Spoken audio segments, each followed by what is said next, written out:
ऐसे हाथ हमारा कहीं रेस्ट करे तब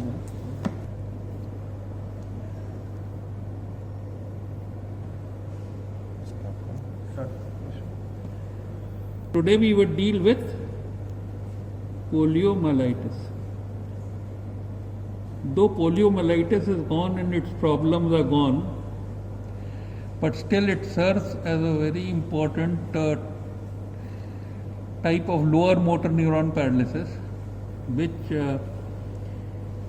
gives us lots of residual deformities, which the orthopedic surgeon must learn how to deal with.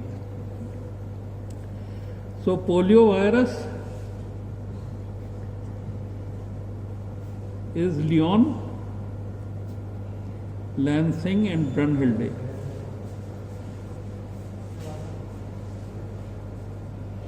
That means type 1, type 2 and type 3.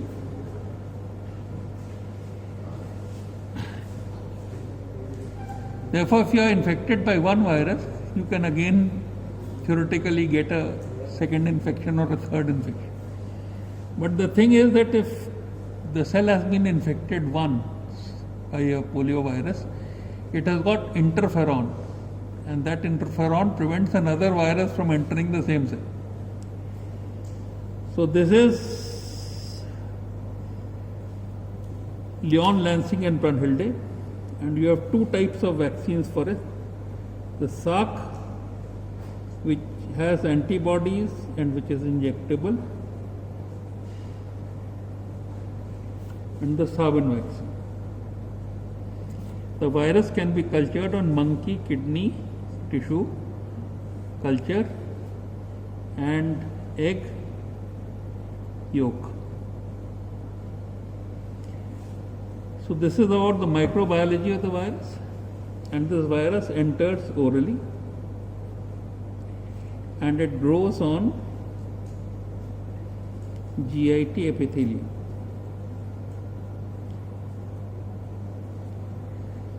From GIT epithelium, it can spread by blood,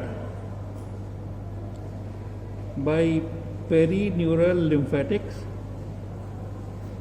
or by axons onto the anterior horn cell.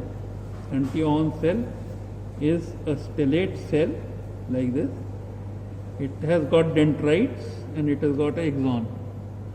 It has got a central nucleus and it has got granules in it, which is called as Nissel's granules. Now once this virus enters the cell, this cells would become small rounded,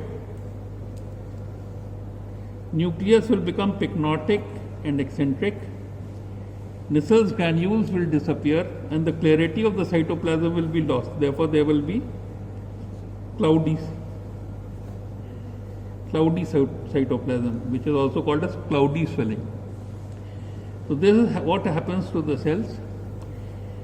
In the glial tissue which surrounds these cells, the distance between glial fibers increases, which suggests edema. And around the blood vessels, there is collection of lymphocytes, which is called as perivascular cuffing. So here there is edema, and then there is perivascular cuffing. Now these can happen in the medulla oblongata, where it is called as bulbar polio, or it can occur in the spinal cord. The difference is that in bulbar polio there can be respiratory paralysis. So, from the point of injection, orally means feco-oral route. From the point of injection, nothing happens till it reaches the blood. So initially there is incubation, and then in this incubation period, if you culture the stool, you may be able to get a positive monkey kidney tissue culture or egg yolk. That means the person is shedding the virus but is not visible.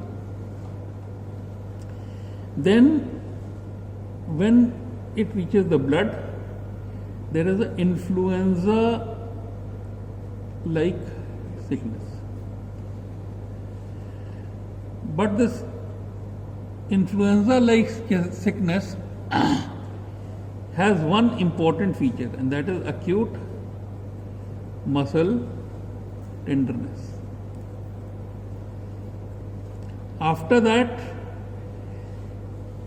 there is the stage of increasing paralysis.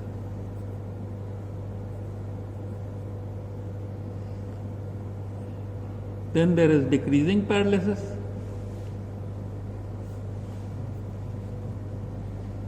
And then there is residual paralysis.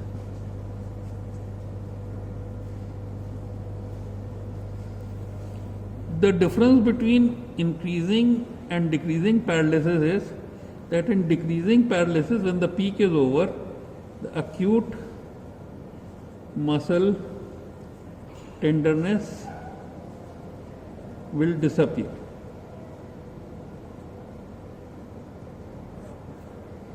All right. So 2 days of incubation, 2 weeks of influenza-like sickness, 2 months of recovery, 2 months of increasing paralysis, and 2 years of residual paralysis. 2 years of decreasing paralysis and then residual paralysis which stays forever. So this formula of 2 would make you remember the various phases or stages of poliomyelitis. Now, the Salk vaccine gives you an antibody, but the immunity is short-lived. The Sabin vaccine requires a cold chain, and this is oral polio. But this, number one, gives you a GIT immunity by the interferon system, and it gives you herd immunity because by fecal-oral route, the people who have not gone for vaccination are even vaccinated. Okay? So that is the advantage of Sabin vaccine, but it requires a intact cold chain to be active. Then you can also test antibodies against poliovirus. So there are 2 ways to detect a polio infection. One is by culture and other is by the antibodies. So now what happens? So in the acute phase,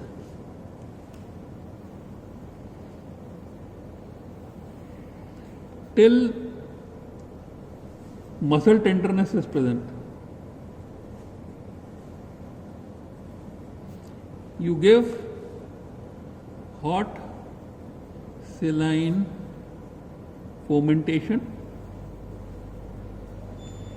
You move all joints through their complete range of joint movements, and you splint in functional position.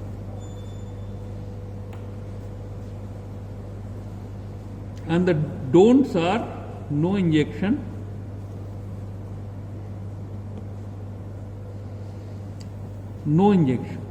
and all this combines to form what is called as Sister Canny's treatment.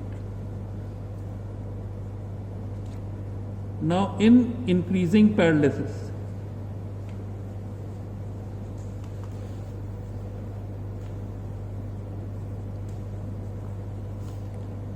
this is the treatment that continues, but you can do muscle charting and you can look for recovery. Recovery is by electrodiagnostic tests, most important being SD curve, which moves from galvanism to Faradism. All these muscles must be made to contract. So first they are may be made to contract by galvanic current, then by Faradic current, and then by active exercises, which can be active assisted, active only active, and active resisted, till you get normal function. So this is how you manage the phase of increasing paralysis, and after acute muscle tenderness becomes absent, you have to maintain muscle tone, which you can do by this pattern of exercises: galvanism, Faradism, assisted, active, resisted. And you have to prevent contractures, and that is by passive movement of all joints and by splinting. Basically, the splinting is a long Liston splint which splints the thigh, splints the knee, and wherever is the foot, it puts a long Liston splint with foot piece. So it splints the hip, it splints the knee, and it supports the foot in neutral position. So the splint is long Liston splint with foot piece. Now we come to residual paralysis.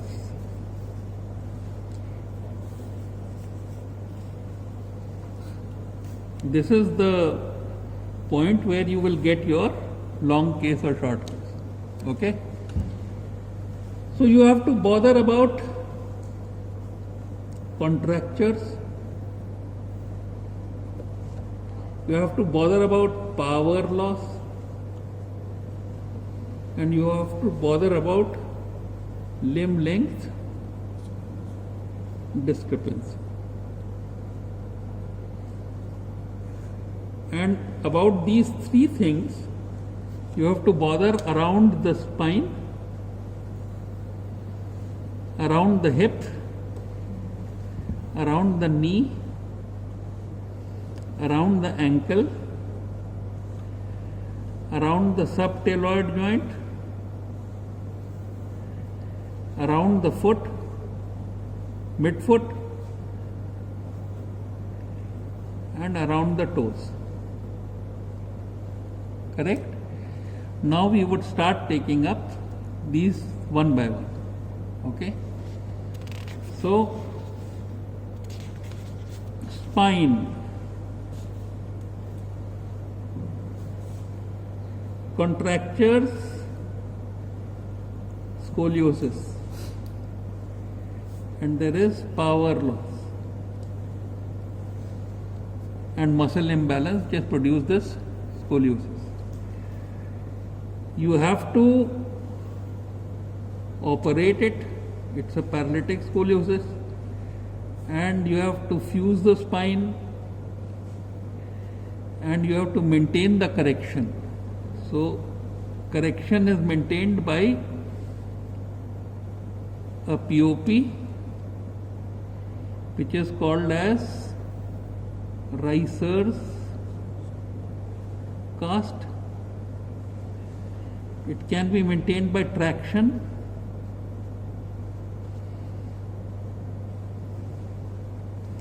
which is called as Hamilton-Russell traction, or it can be maintained by implant,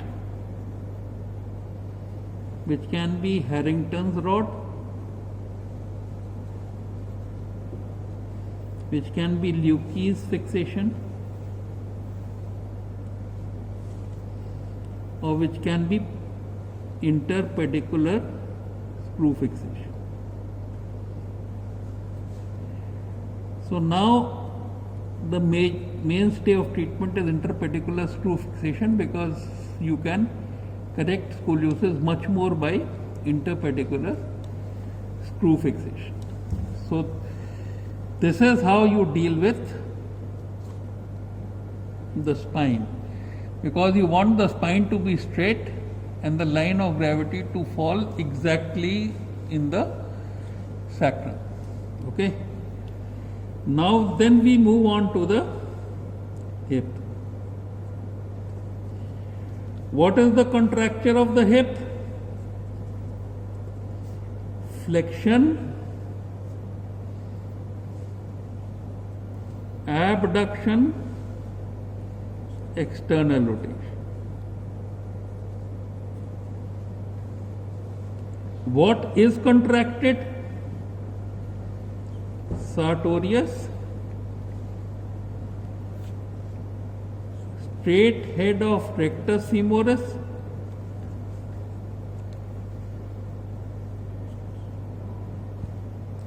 tensor fascia lata, deep fascia. Now if you want to release these, this operation is called as Suture's operation. If it is not released, then from the iliac crest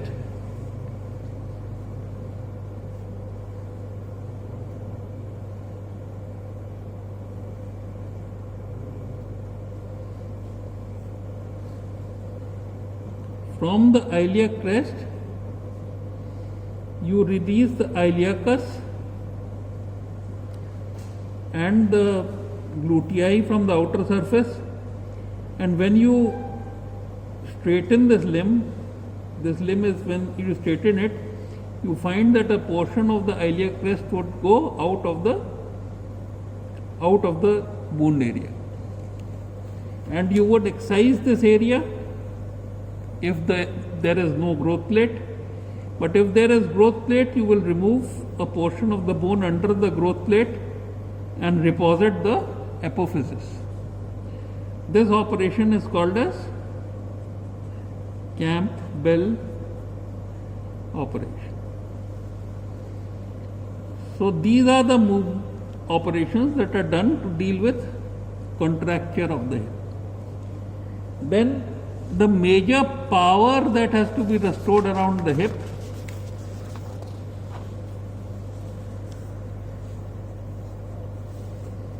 is extensor power, because you would need extensor to stand and you would need extensor to propel the person forward.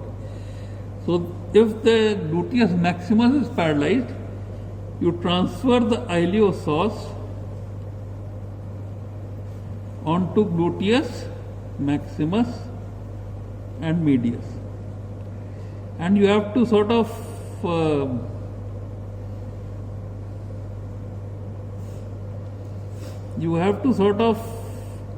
drill a hole in the ilium to move the iliopsoas onto the abductors, abductor and extensors. All right. So iliopsoas goes to gluteus maximus and medius. So instead of an adductor, it becomes an abductor and extensor. Instead of a flexor and adductor, it becomes an abductor and extensor. So iliopsoas transfer.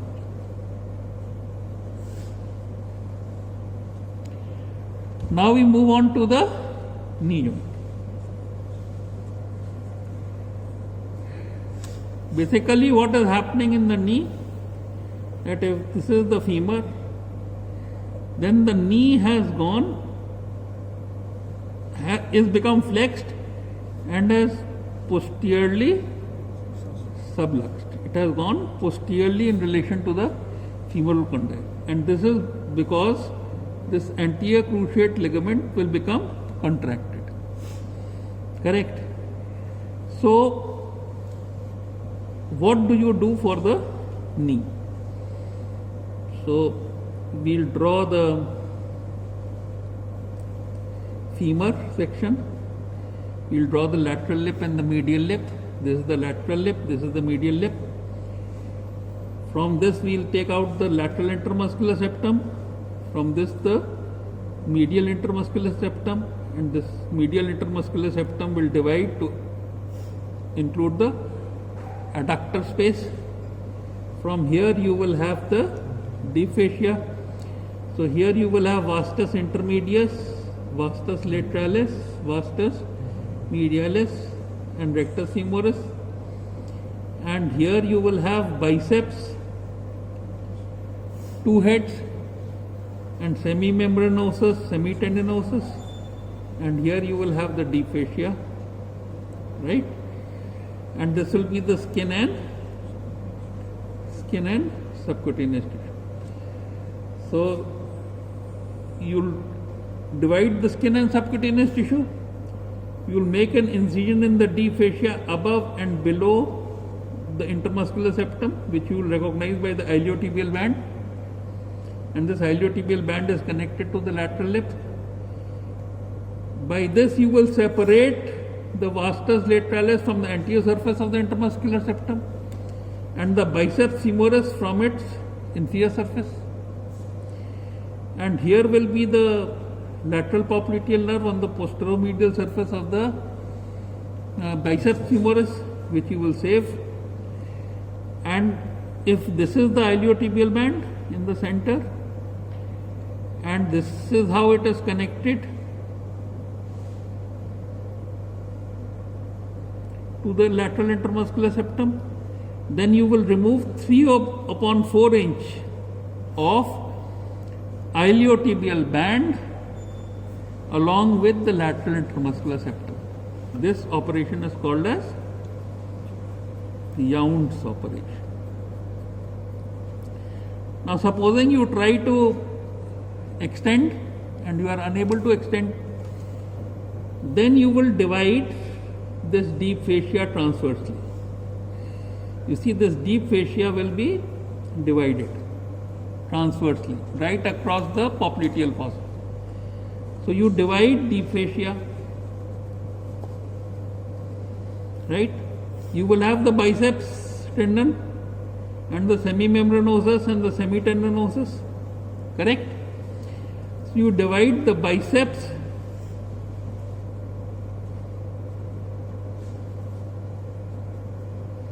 semimembranosus, semitendinosus. But what you must remember is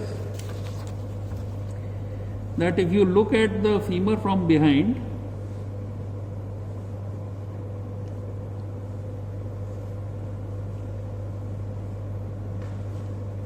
supposing this is lateral, this is medial,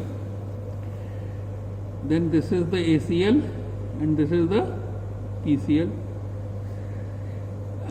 Then this will be the head of the fibula, and this will be the supracondylar ridge, this side and this side. So you find that the semimembranosus and semitendinosus tendons are coming like this and getting inserted onto the tibial. Alright, so these are the semimembranosus and semitendinosus. So on this side of the popliteal fossa you have the semimembranosus and semitendinosus. On the head of the fibula is attached the biceps. This is the biceps, and it has got a short head which is arising from the supracondylar ridge. So these are the superomedial and superolateral portions of the popliteal fossa. From the supracondylar ridge of both sides is arising the gastrocnemius, and therefore this is the next thing that you divide after semimembranosus, semitendinosus and biceps femoris is you detach the gastrocnemius, and then you transversely cut the capsule. Capsule is under it. So after this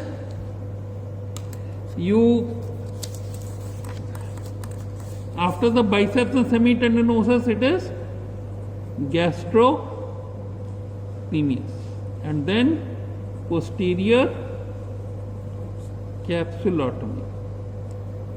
So this is the extension of Yount's operation. Okay?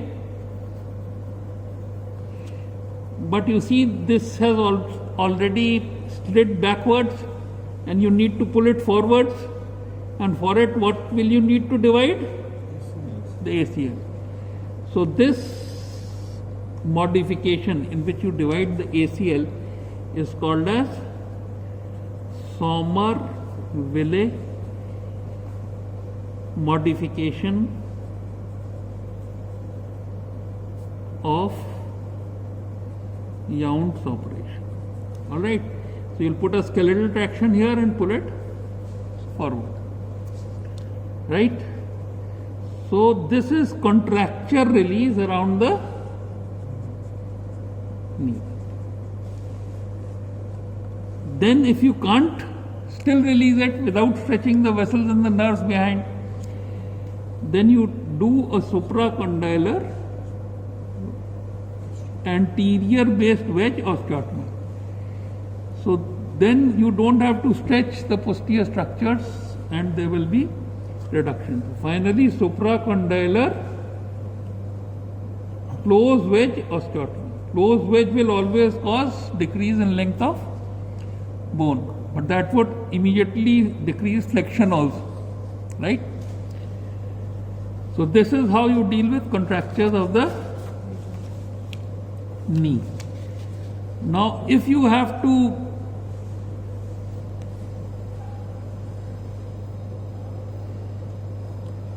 understand the quadriceps,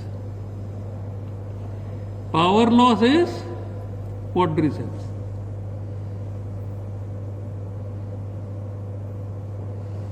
And this is the patella, this is the tibial tuberosity and the anterior border, and you find that this is the quadriceps coming from above,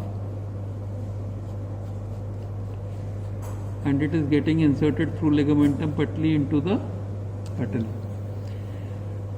Now if there is a paralysis of the quadriceps, the only way to reconstruct it is that you bring the semimembranosus and semitendinosus from this side, and you bring the biceps from. But this operation is not usually needed, because what happens that if quadriceps is paralyzed, this is the femur and this is the tibia, and here is the patella, here is your quadriceps muscle, and here is ligamentum patellae. So if the quadriceps is paralyzed, then the knee will buckle, because the line of gravity is posterior to the axis of the knee. the way you can push this axis line of gravity forward is either by hip extension. So if the gluteus maximus is all right, then there will be no problem, or by producing weight bearing on toes by equinus, by gastrocnemius action. So still, if you can push this forward and this forward, what will happen? That the line of gravity will move forward. It will move forward by two things. One is equinus and one is hip extension. Therefore, when you correct equinus, you must remember that the quadriceps may decompensate. And the way to test it is that you put a shoe raise for the patient and see whether the quadriceps decompensates or not.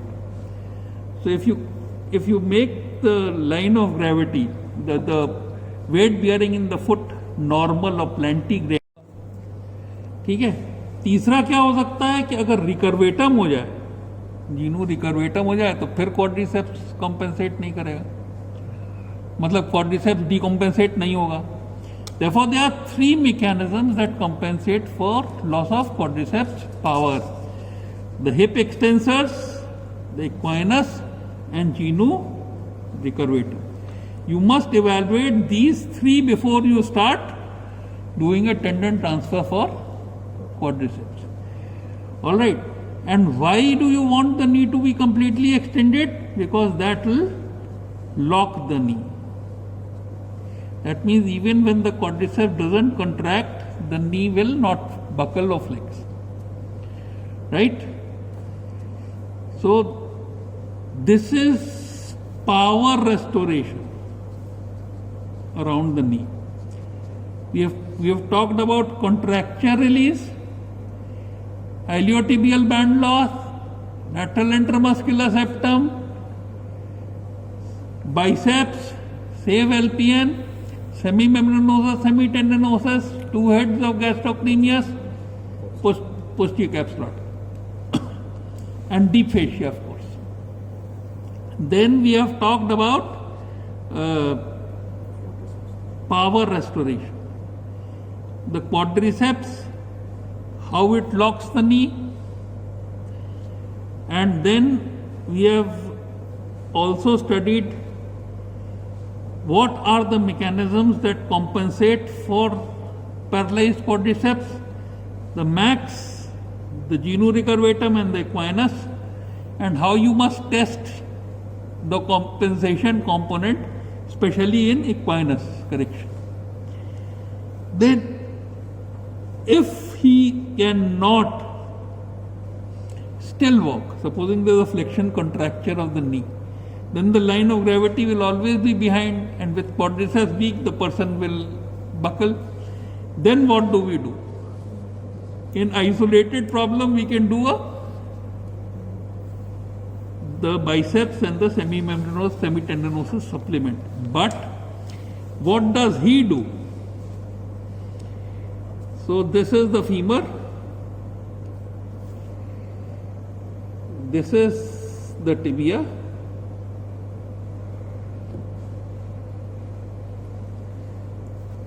And what he does, he bends forward and he puts the upper limb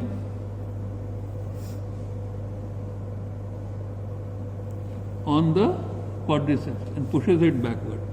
So here the line of gravity is automatically anterior. Okay, so this is called as quadriceps gait. If there is quadriceps gait, that means the hip extensor and equinus and genu recurvatum is not compensating, and then you need to substitute this power by transferring the semimembranosus, semitendinosus on the medial side and the biceps on the lateral side to the quadriceps. If this is the only problem, always remember, single joint problem, two muscle transfer. Multiple joint problem, support by bracing. Okay. Now we move on to the foot.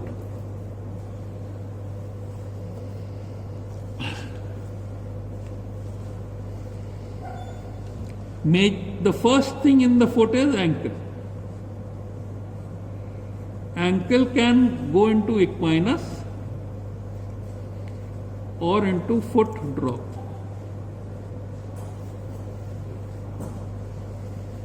And ankle can also go into calcaneus.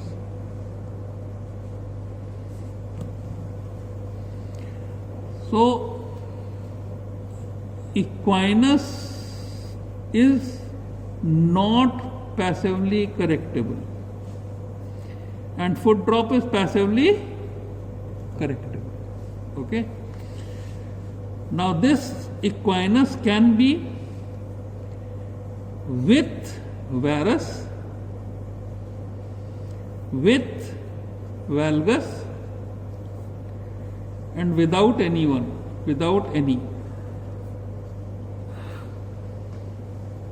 With neither varus nor valgus. Correct? So let us deal with equinus.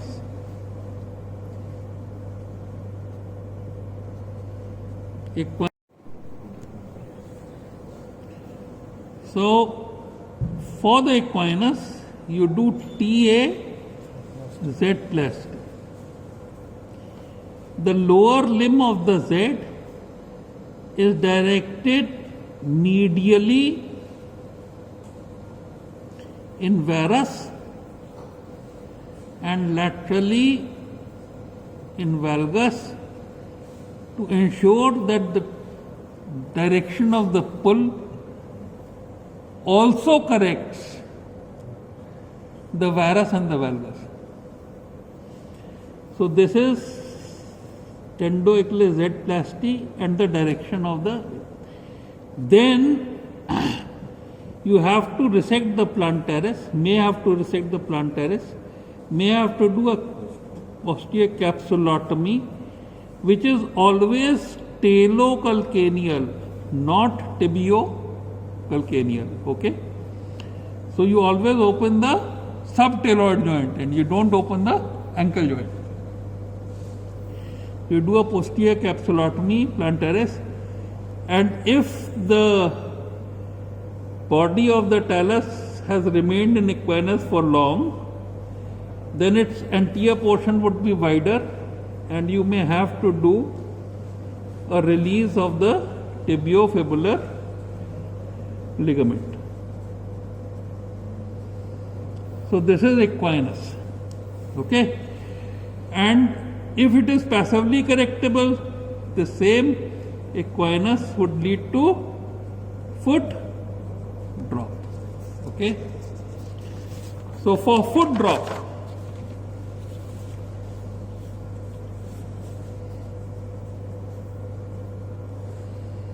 basically you have to put power to the dorsum of the foot.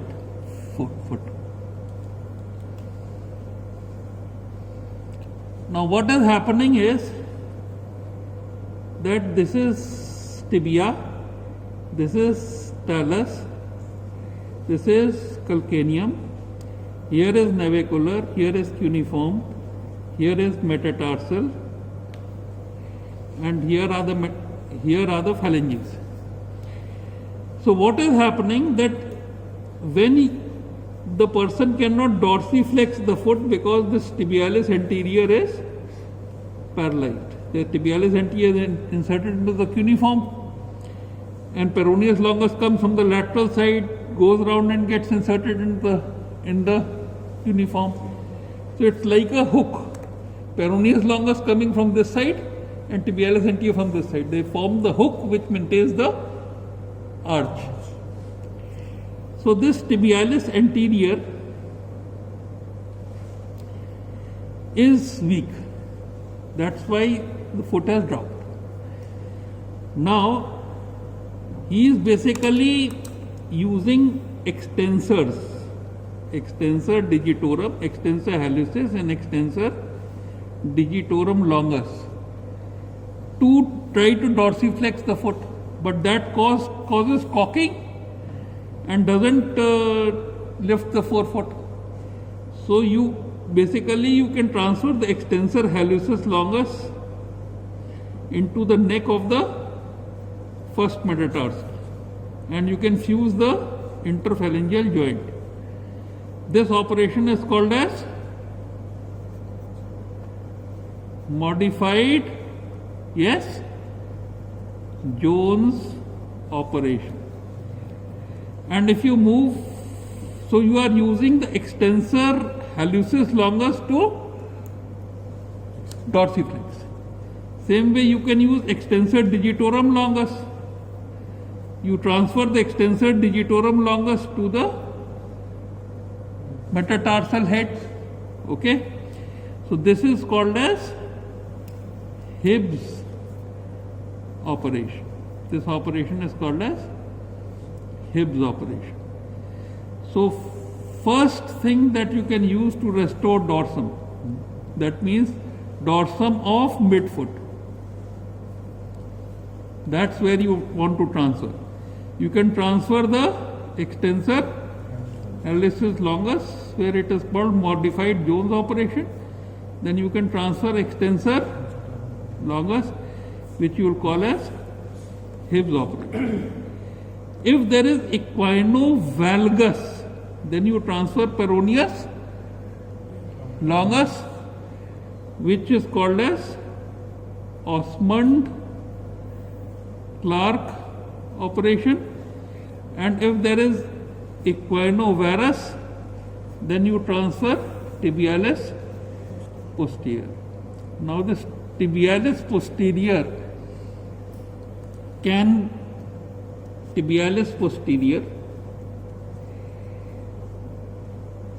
be rooted. How will it come? So it can be rooted circumtibial, or it can be rooted through interosseous space. And it is basically split into two slips. It is split into two slips which will get attached to the lateral and the medial part. And depending on which tip is under tension, it will correct valgus or varus. So it can come circumtibial or it can come through interosseous membrane. And this is how you insert the tibialis posterior. So what tendons do you use for restoring foot drop? Extensor hallucis longus, extensor digitorum longus, peroneus longus, and tibialis posterior. Okay, and supposing none of these tendons is available, you can do what is called as bone block, where you place a bone graft, you lift the lid of the talus posteriorly, and you put a graft here, taking it from the calcaneum. So this is the lid, a dicky operation. It's like a dicky of a car. So one bone block, and the other bone block can be that you can lift the upper surface of the calcaneum, and you can create a bone block like this. Okay. The third bone block is that in complete plantar flexion of the talus, you cut the lower surface of the talus perpendicular to the tibia, and the upper surface of the calcaneum perpendicular to the sole, and when you close it with talus completely plantar flex, the foot is plantigrade, and that operation is called as Lambri nudi. So the bone block operations are calcaneal block, talar block, and Lambri-Nudi triple arthrodesis. Supposing the ligaments are unstable or the weight bearing on ankle is painful, then you do what is called as fusion of ankle. And I have told you which is the best fusion, Blair's fusion. So you have been able to deal with foot drop, and to some extent with the valgus and varus. Okay. Now we move on to tell you the correction of varus. So this is the tibia and fibula, this is the talus, and this is what we mean by varus. So here there is the interosseous talocalcaneal ligament. Here is the deltoid ligament, the tibio-talar portion and the tibio-calcaneal portion. Right? Here is the skin, and here you have the porta pedis. And what lies here? The doctors are not here. And here you have the skin, and from this knot you find the flexor retinaculum is pierced by the posterior calcaneal branches which supply the skin of the heel. So if you want to correct varus, you correct the skin and the subcutaneous tissue.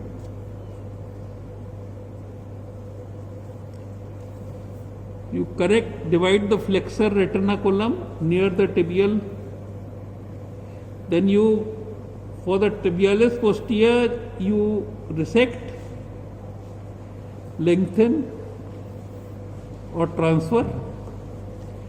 For FPH, FHL and FDL, you may have to lengthen, and you have to save artery and nerve. Then you go to the deltoid ligament. So superficial part of deltoid ligament is divided, and medial half of interosseous talocalcaneal ligament is divided. If you find that this calcaneum is inverted, then you do what is called as MOCO, medial open wedge calcaneal osteotomy. So I hope contracture release for varus is no problem now for you. Correct? And then we move on to valgus doesn't contract. But what happens in valgus, I'll tell you. What happens in valgus is like this. This is the tibia. And this is the talus. Now this talus has become vertical. And you find that this talus which was supported, this is sustentaculum tali, and this is the navicular, this is the cuneiform, this is the metatarsal. So what has happened, that the ligament extending from sustentaculum tali to navicular, which supported the head of the talus, the space has become widened and the talus has become vertical. So you would appreciate that there is equinus of the hind foot is in equinus, and calcaneus or dorsiflexion of the forefoot. So you have to release plantar flexors of hind foot. You have to release dorsiflexors of forefoot. Correct? So that you realign it, and then you can do one of the two things. So if you realign it, this will come in this position, right? This will be the calcaneum, and this is the navicular and the cuneiform. You want it to be in this position, right? So what you do? You transfer the peroneus longus to neck of first metatarsal. So this peroneus longus is now lifting this up, and you see the tibialis posterior, all right, Tibialis posterior, instead of going medial to the talus and getting inserted on the navicular, you want it to support the spring ligament. So you move the tibialis posterior inferiorly so that it sort of supports the spring ligament. Alright? So what is happening with this is that there is always valgus. So what you have to do is, if this is the talus and you find that there is valgus, what you will have to do, you will have to move the calcaneum like this so that there is opening on the lateral side, and here you will put in a tibial graft. So this operation is called as Grice and Green operation. Secondly, you can put a fibular graft through the neck of talus. Alright, so fibular graft or tibial graft in the okay. When Grice and Green operation is combined with transfer of peroneus longus to the neck of talus, then the operation is called as Osmond-Clark operation. Alright, so we have dealt with varus and we have dealt with valgus with vertical talus. Because you see, vertical talus, if you get plano valgus, then it is an important operation, very important operation. Okay? Then we move on to, so the tibia, the talus, the calcaneum, the navicular, the metatarsal, the phalanges. You have the tendoachilles here, which is not as powerful, and therefore the foot has gone into calcaneus. What will happen is that from this flat foot, from this mid stance phase, there will be no toe break and push off. See? So the foot will get lifted like this only. So this is the because of calcaneus. Now for this tendoachilles, one, you can transfer the, here is the cuneiform, the tibialis anterior. Now if you transfer this tibialis anterior, it's a very important muscle, and because of that there will be cavus and foot will drop. So if you transfer tibialis anterior, you must substitute tibialis anterior, and you substitute it by extensor hallucis longus to neck of first metatarsal, and you fuse the interphalangeal joint. So you transfer it by EHL, and for that you need to fuse first IP joint, and this whole transfer is called as P-body transfer.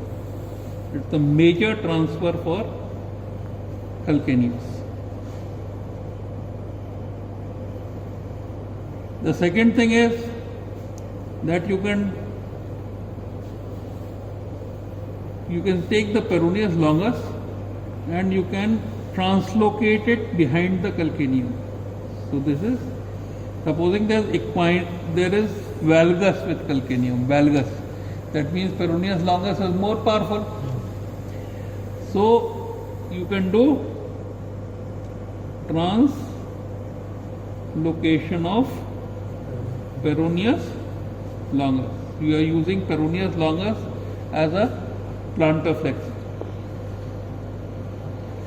The third, you can transfer peroneus longus plus tibialis posterior. If there is more varus, then this TP would work better if it is transferred to tendoachilles. Right? Finally, what you can do is that if this is the femur and this is the tibia, and here you have the calcaneum and the talus, you find that this is the tendoachilles, the gastrocnemius coming, gastrosoleus. So half of the tendon you transfer up, shift up, and you allow the rest half to get inserted in the tendoachilles. And in this half of the tendon, you attach the hamstrings and the biceps. So hamstring muscles, which means biceps, femoris, semitendinosus and semimembranosus. Now by this upturned portion of the tendoachilles will produce plantar flexion. So this is called as hamstring. Tibialis anterior to the tendoachilles is the most often used transfer for calcaneus, and this transfer is called as P-body transfer. Then you can have translocation if there is calcaneovalgus. You can use, if there is calcaneovarus, which is rare, you can use TP and peroneus longus, and finally you can upturn the tendoachilles posterior half and use it for hamstrings. So these are tendon transfers. Then you can use bone block.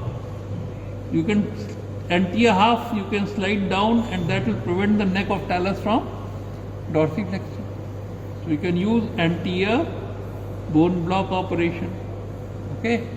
And thirdly, you can always use triple arthrodesis. Now this triple arthrodesis will be reverse of Lambert-Eaton triple arthrodesis. So it is a reverse Lambert-Eaton triple arthrodesis that you can do to correct calcaneus. Right? So this is the cavus.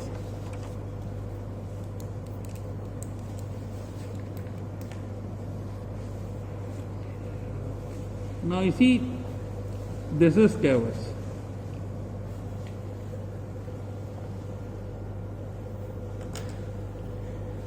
Basically, cavus can be with equinus and cavus can be with calcaneus.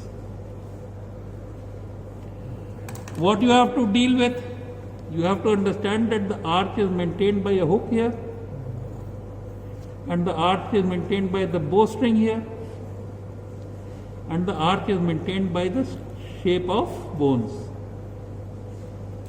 Right? तीन चीजों से arch बना है. All the three things. So if you want to deal with cavus, you have to deal with it by soft tissue operations. The basic soft tissue is release the bowstring from the medial calcaneal tuberosity, which is called as Steindler's operation.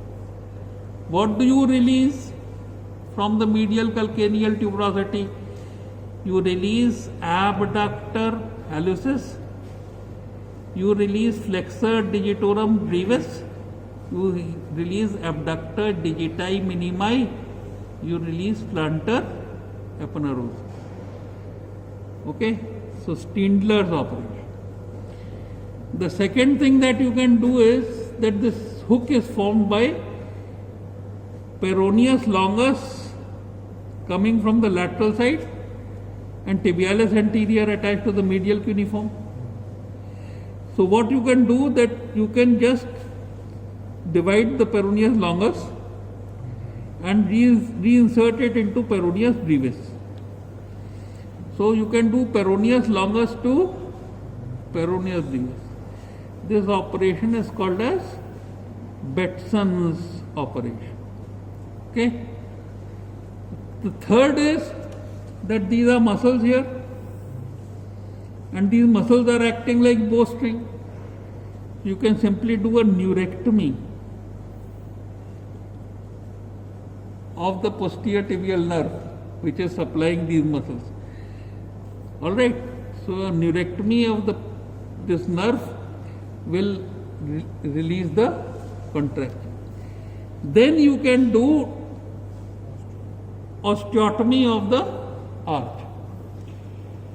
One is you can open a wedge dorsally. You can open a wedge plantarwards, or you can close a wedge dorsally. So, closing a wedge dorsally is called as Japa's osteotomy. Okay, and opening a wedge plantarwards is called as V osteotomy, because if this is the foot, this osteotomy would run like this.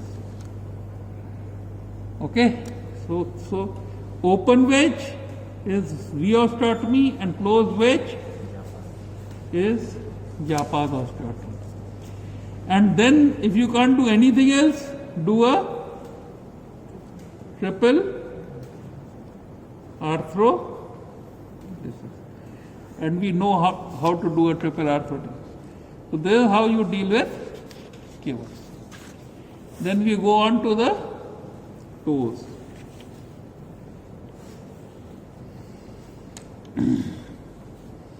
The basic thing with the toes is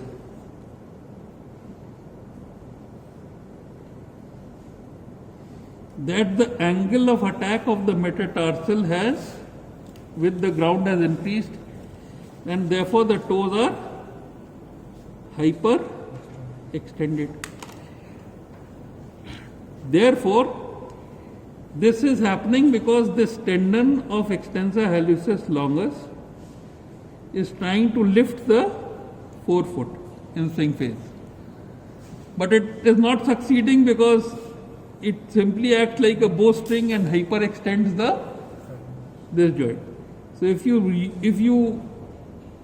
move this tendon through the neck of the first metatarsal, okay, and restitch it backwards, then this is called as modified Jones operation. And of course, since you have lost the extensor of this, you will have to fuse this joint. All right. So fuse IP, interphalangeal, and EHL to neck of metatarsal. Right? This is called as modified Jones operation. The second thing you can do is that this is hyperextending the MP joint. We'll make it again. It is hyperextending the MP joint, right? This tendon is hyperextending the MP joint, and this is the flexor pollicis longus. So if you put this into flexor pollicis longus, this movement will disappear. This operation is called as Dixon-Devlin. So what you are treating? You are treating cocking of toes in swing phase. And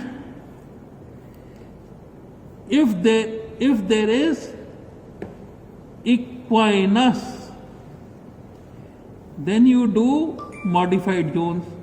If there is calcaneus and cavus, calcaneo-cavus, then you do Dixon-Devlin. And then with other toes,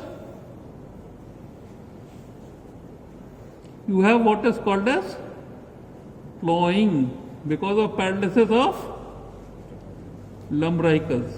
And lumbricals, have to be substituted by FDS.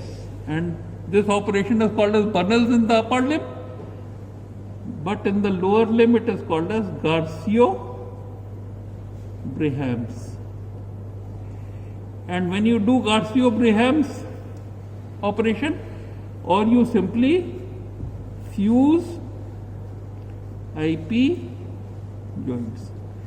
So these are the operations of toes. Of course, you have hallux valgus and hallux varus, which you have to deal with, appropriate soft tissue release,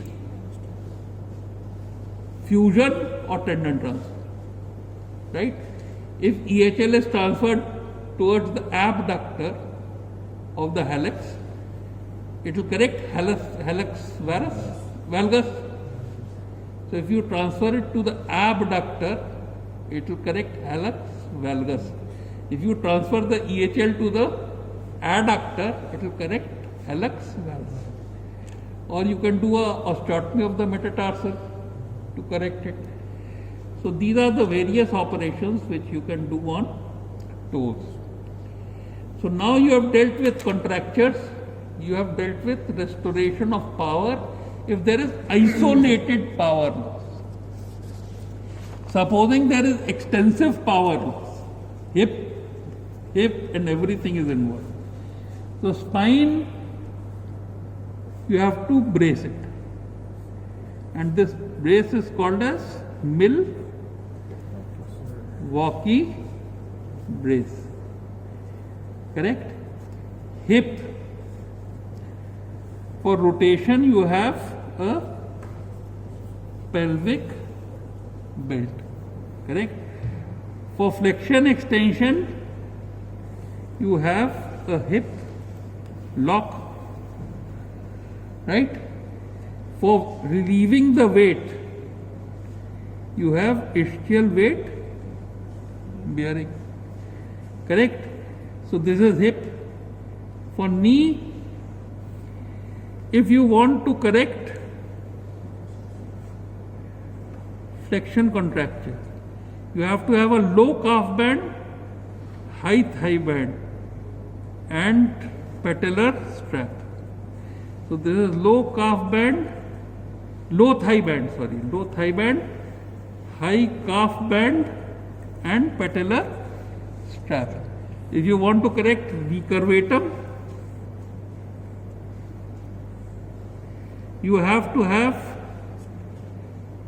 a low thigh band, a high calf band, so moving it this way, and this will naturally, if you tighten this will correct you never put anything in the popliteal fossa. So you use a high thigh band and a low calf band to correct the recurvatum against the iron of the brace. Correct? Then foot and ankle.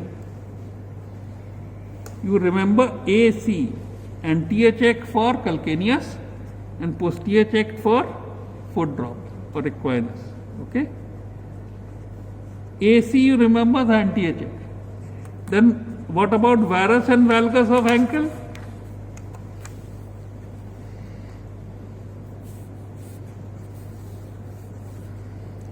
Supposing this is the foot,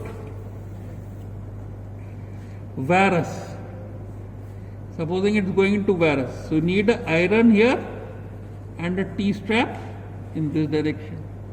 For valgus, you would need an iron here and a T-strap in this direction. If you have iron on both sides, you don't need any T-strap. Correct? Then for cavus,